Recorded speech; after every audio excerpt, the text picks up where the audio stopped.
Hi friends, இன்னைக்கு நம்ம பார்க்க போற கதை சிங்கத்தின் பாராட்டு. இந்த தலைப்புல இருக்க போது சிறுவனான வேலன் அன்னைக்கு பள்ளி விடுமுறை அப்படிங்கிறதுனால தன் வீட்டுல இருந்து ஆடு மாடு எல்லாத்தையும் ஓட்டிக்கிட்டு காட்டு பகுதியில உள்ள ஒரு மலையாடி வாரத்துக்கு வந்திருக்கான். அந்த மலையாடி வாரத்துல அவங்க எல்லாத்தையும் மேய்ச்சலுக்கு விட்டுட்டு இவன் அங்க இருக்கிற செடி கொடிகள் எல்லாம் பார்த்து ரசிச்சுக்கிட்டு இருக்கான். அந்த நேரத்துல ஏதோ ஒரு உருமல் சத்தம் கேட்டதும் வேலன் அப்படியே திடுக்கிட்டு போய் நிக்கிறான். அந்த ஆடு மாடுகள் எல்லாம் பாதுகாப்பா மலையாடி வாரத்துல ஒரு இடத்துல வச்சுட்டு அதுக்கப்புறம் சத்தம் வந்த திசையை நோக்கி போறான்.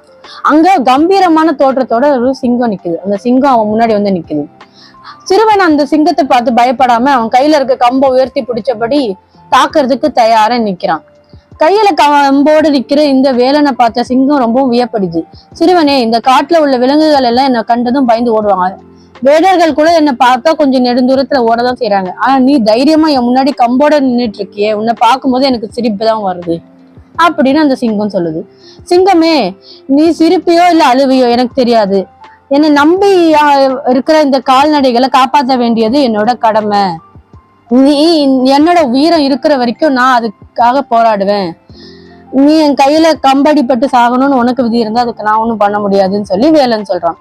சிறுவன் வேலனோட இந்த துணிச்சலான பேச்சை கேட்ட சிங்கத்துக்கு ரொம்ப வியப்பா இருக்கு. உடனே அவன் அன்போட வேலனை நோக்கி, சிறுவனே, இந்த காட்டுல எத்தனையோ வீரமிக்க மனுஷங்களை நான் பார்த்திருக்கேன். ஆனா உன்னை போன துணிச்சலான வீரனா இது வரைக்கும் நான் பார்த்ததே இல்லை. உன் வீரத்துக்கு நான் தலை வணங்குறேன்.